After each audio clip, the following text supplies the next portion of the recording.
hot.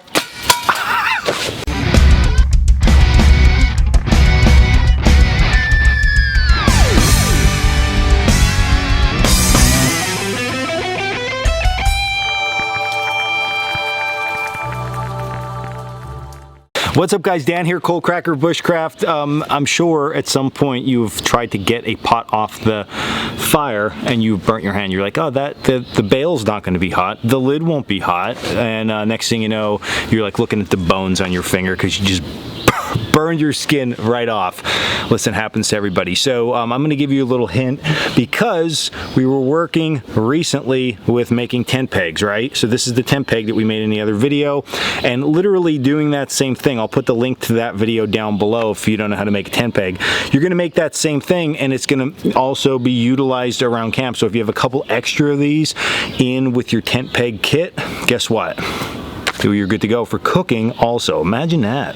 So let's start out with the most simple, most effective thing, and that is when your pot is in the fire or hanging over the fire. Literally just the good old hook method to move this thing around works really, really nice. So you don't have to worry about burning your fingers.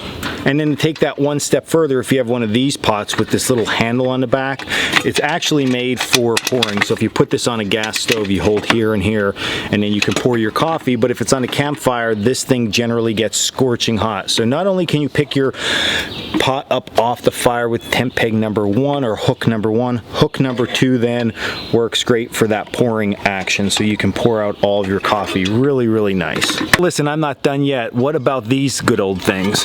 The lids to your Dutch ovens, because those things, they get super hot and you can't handle them. Here's the thing with this. You can, by all means, take your hook and you can lift this thing off, okay? Be real nice and gentle with it and you'll be fine.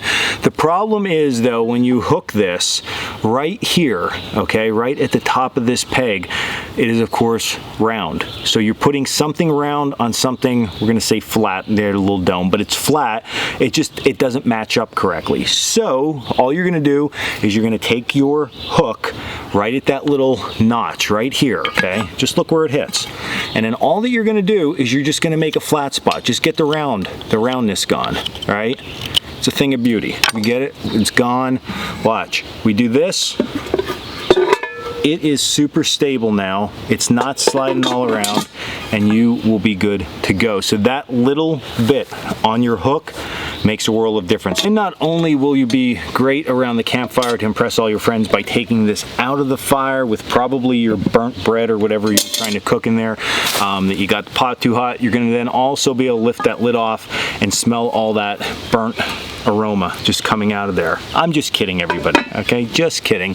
But great little tip, great another use for these in the field. So just pack extra tent pegs out. You can make them in the field and you'll be good to go for cooking and sleeping. Great bushcraft kind of thing. I have nothing else to say about it. So I hope you all enjoyed this video. I love these little hacks because these are the kind of things that make camp just fun, and like you're doing stuff and you're making little tools and all that good stuff. So give this one a try. I know you're gonna love it. You probably have tent pegs already because you watched my other video, and if you didn't, go watch that video, see what it's all about, and you'll be good to go to actually move forward with these. Give it a try next time you get out. Also, give that like and subscribe button a click, and then go check us out at coalcrackerbushcraft.com for all our gear and classes and blog and all that good stuff. And then until next video, make your pegs and stay in the woods.